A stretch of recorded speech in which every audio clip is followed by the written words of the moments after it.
할렐루야, 반갑습니다. 최근 저희 고린도전서 5분 큐티가 시간이 좀 너무 길어져서 참 죄송스럽게 생각합니다. 최대한 빨리빨리 5분 이내에 끝내야 되는데 말이 많은지 최대한 압축을 하려고 하지만 조금 길어지고 있다는 점 좀 죄송스럽게 생각하고요. 또 양해해 주시면 감사하겠습니다. 자, 오늘은 15장입니다. 소위 말하는 부활장인데요. 예수님의 죽음 이후에 부활에 대한 그 부활이 어떤 의미를 지니고 있는지, 또 부활의 실제에 대해서 잘 말씀해주고 있는 게 바로 이 고린도전서 15장, 소위 말하는 부활장이죠. 아마도 이 고린도 교회 내에 예수님의 부활을 믿지 않는 자들이 있었던 걸로 보입니다. 실제로 예수님 사역하시던 당시에도 이 부활을 믿지 않았던 사람들이 있죠. 대표적으로 사두개인이기도 하고요. 그런 것처럼 이 당시에도 그 사도 바울이 사역하던 그 당시에도 영지주의의 영향을 받았든 어쨌든 예수님의 부활에 대해서 의문을 갖고 있었던 사람들이 있었던 것 같습니다. 그래서 거기에 대해서 이제 바울이 풀어주겠다라는 그런 의미로 이제 오늘 15장 말씀을 시작하고 있죠. 자, 1절 말씀을 보시면요. 형제들아, 내가 너희에게 전한 복음을 너희에게 알게 하노니 라고 말씀합니다. 고린도 교회의 교우들이 복음을 받긴 받았지만 이 복음을 바르게 깨닫고 그 위에 굳게 서 있지 못했다라는 것을 알 수가 있어요. 그래서 바울은 이 복음을 내가 너희에게 전한다, 알게 한다, 이렇게 말하고 있는 거죠. 그래서 2절의 말씀해 보시면요. 너희가 만일 내가 전한 그 말을 굳게 지키고 헛되이 믿지 아니하였으면 그로 말미암아 구원을 받을 것이다 라고 말씀을 하고 있습니다. 자, 사도 바울이 전한 복음, 1절에서도 복음에 대한 말씀을 하고 있는데 이 복음의 내용은 과연 뭘까요? 이 15장 전체에서 다루고 있는 주제가 뭡니까? 바로 부활이죠. 결국 내가 전한 그 말 혹은 너희에게 전한 복음, 이것은 같은 의미인데요. 이것은 뭘 가리킨다고요? 부활을 가리킨다라는 겁니다. 그러니 부활을 믿지 아니하였다라는 거고요. 더 나아가 그로 말미암아 구원을 받는다. 그러니까 부활에 대한 확신을 갖고 부활을 믿어야 구원을 받을 수 있다, 이 얘기입니다. 부활에 대해서 굉장히 강조하고 있다는 걸 알 수가 있죠. 더 나아가서 헛되이 믿는다, 이런 표현도 역시나 마찬가지예요. 결국은 이 맥락으로 놓고 볼 때에 부활을 믿지 않는 믿음은 어떤 믿음입니까? 헛된 믿음인 거죠. 헛되이 믿는다. 그러므로 먼저 사도 바울은 이 부활이 얼마나 중요한 교리인지를 이야기해주고 있는 겁니다.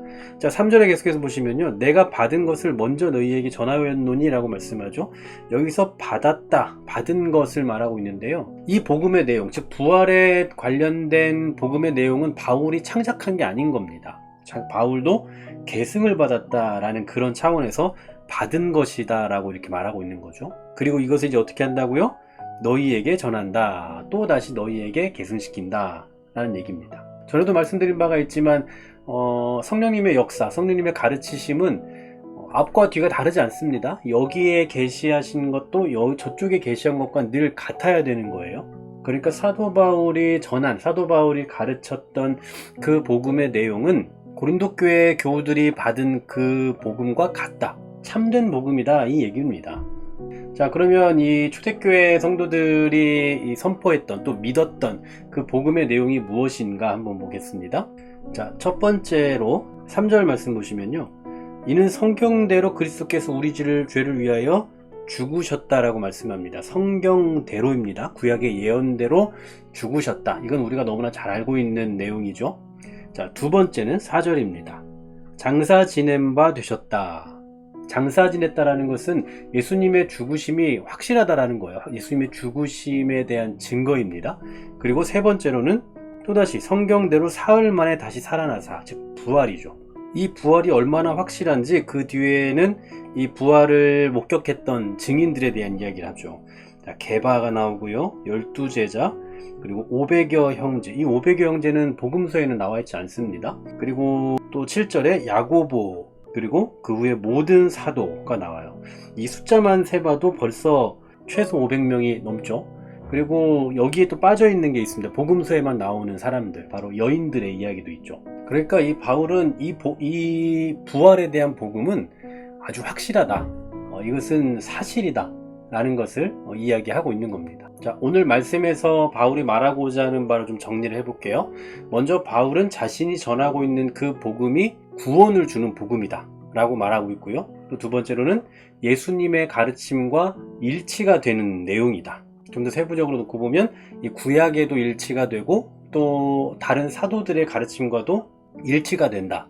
그러므로 마지막 세 번째로는 이 복음, 이 부활의 복음을 믿지 않으면 문제가 된다. 그건 헛된 믿음이다. 이것을 이제 오늘 1절부터 7절까지 해서 말씀해 주고 있는 거죠. 여러분, 우리가 살아가고 있는 이 현장, 세상을 보면요, 시간이라는 게 있고 또 공간이라는 것도 있고 또 그 안에 문화라는 것도 있습니다.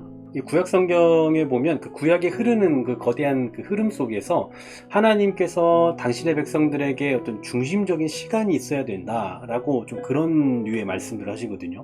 대표적으로 어떤 겁니까? 한 주간 가운데서 안식일이 있고요. 또 1년 중에 대속죄일 아니면 3가지 절기 이런 것들이 있죠. 그래서 이런 것들을 지키라고 하시는 건 결국 뭡니까?